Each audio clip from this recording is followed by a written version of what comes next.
Longevity used to be the holy grail through the centuries. Whether it's an emperor or the common man, the goal is that everyone wanted to live long. And now comes the 21st century, on average across the world, everyone gets to live almost 20 years longer. And suddenly, aging became a problem. So what happened there? I think the way we think about aging, there are a couple of common fallacies. One is that we're looking at aging based on past experiences, when people's education, healthcare, nutrition, in every way was not as good as it today. So people often, when they live to an older age, tend to die earlier or have more disability and illnesses. And when we think about older people this way, then it would be really a travesty, because we know now today, people growing older moving to a future is different. I think our current cohort of older people may still have the results of those older years, whereby they didn't have the benefits of modern education, healthcare, and nutrition, but a current future generation of older people will live longer, not only live longer, but also biologically age slower and actually age better. And vast majority of older people, if they have changes in lifestyle and the way they work and live, they will actually not only live long, but actually live healthily and be able to be productive. I think that is a really common fallacy, and people need to look at not just a myth, but also current data, current evidence as to how older people will be in the future.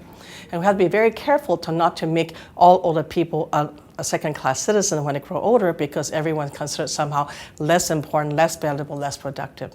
The second bit about not understanding future of aging as we understand it today is actually, of course, is our own biases and our own value system. We have become a very youth-oriented society, and we look at everyone's value as a productive unit only in an economic sense. And I think over the years, we appreciate that that's not really the case. Older people play a very different role in terms of how they hold families together, how they hold social values together, beyond the ability to work in a traditional sense. So we have to also reevaluate that. Again, like I said, do we relegate all older people as second-class citizens because they cross some kind of age barrier? And finally, I would like to say that older people in aging provides us with an opportunity economically that we don't even appreciate. In some way, there's some kind of parallel with the women's movement.